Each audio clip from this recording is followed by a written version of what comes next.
Hi there, welcome. So this is Bhante Van Rakita Samanera, also known as Brother Ben.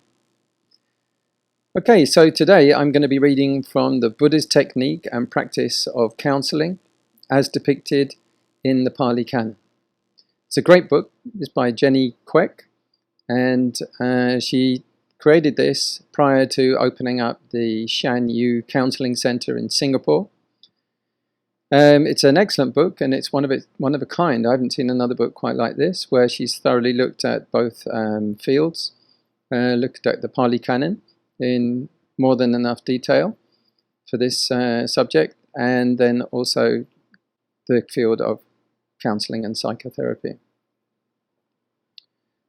So the introduction, a quote from the Buddha: "Therefore, Ananda, be lamps unto yourself, be refuges unto yourselves.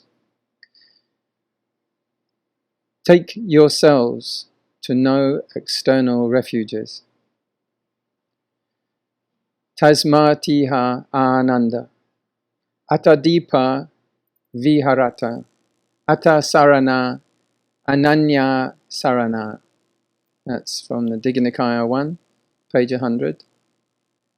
The Buddha commenced his mission of counseling with the epoch-making address to the 5 ascetics who were with him during the period of 6 years of self-mortification.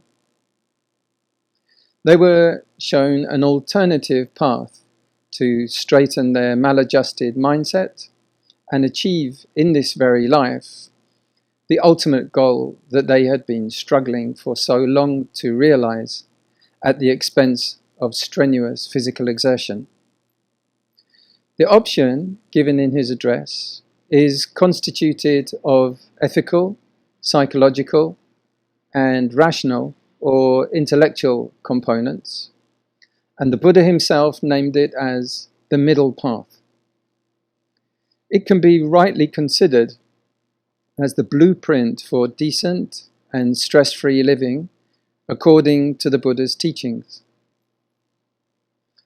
It is significant that he conveyed to the monks through Venerable Ananda at the last stage of his mortal existence also can be highly appreciated from the counseling perspective. It was the final counsel of a compassionate counselor who, even at the last moment of his life, showed his empathy toward his disciples around him and empowered them to go ahead with self-reliance and self-confidence. He asked them to be refuges unto themselves without relying on any external refuges. That's from the Maha Parinibbana Sutta from the Digha Nikaya 1. Page 100.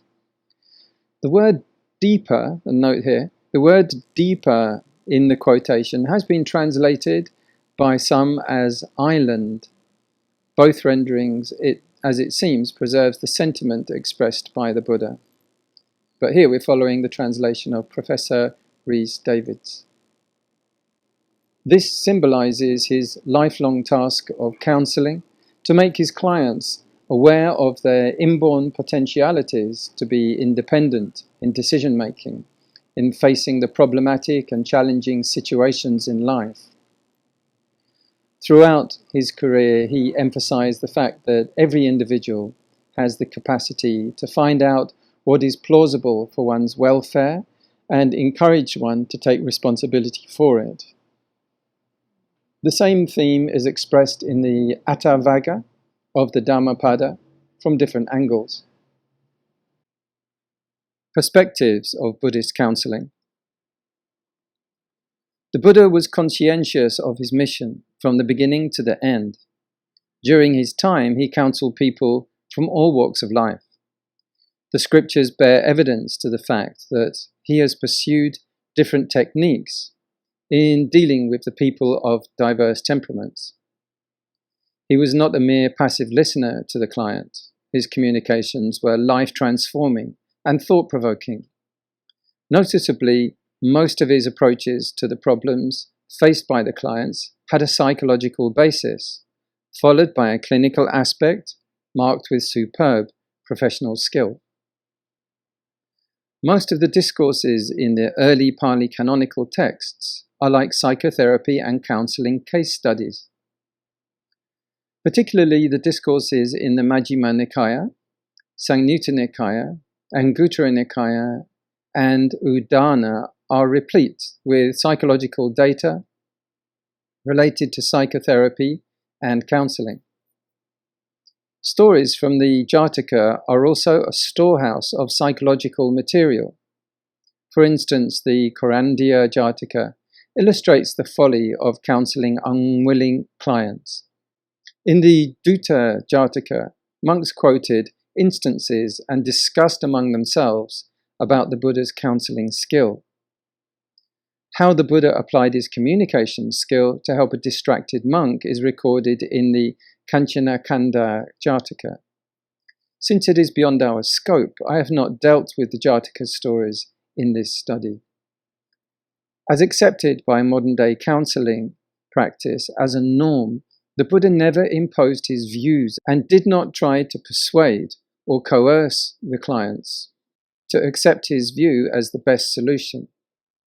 He invited them to put what he said through thoughtful reflection, yoniso manasikara, in order not to arrive at a hasty solution. He was never authoritarian. He never insisted them to follow him blindly, but to be attentive and rational in their evaluation of others' opinions. He allowed his clients to express themselves freely on their own accord. A classic example is the first meeting with his former wife, when he first visited his hometown after his enlightenment. His father, King Suddhodana, and other courtiers cordially received him, but Yasodhara, his former wife, did not go to see him, saying that if he has any sympathy towards her, he would go to see her. The Buddha, accompanied by Venerable Sariputta, Venerable Mahamoggallana, and the father, proceeded to the inner chamber where Yasodhara was. Before entering the chamber, the Buddha instructed them not to obstruct her or say anything to her, but to allow her to pay respect to him as she wished.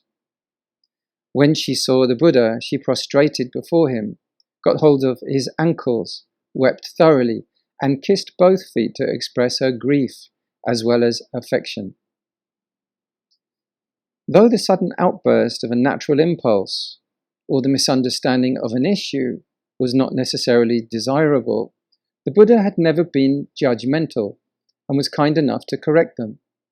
When his views were misrepresented or misunderstood by his followers, he was sympathetic towards them and never plunged into a rage or cursed them.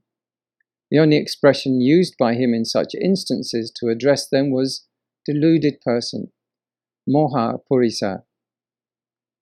Targeting productivity and skillfulness in the sphere of his mission, he helped clients solve their predicaments themselves.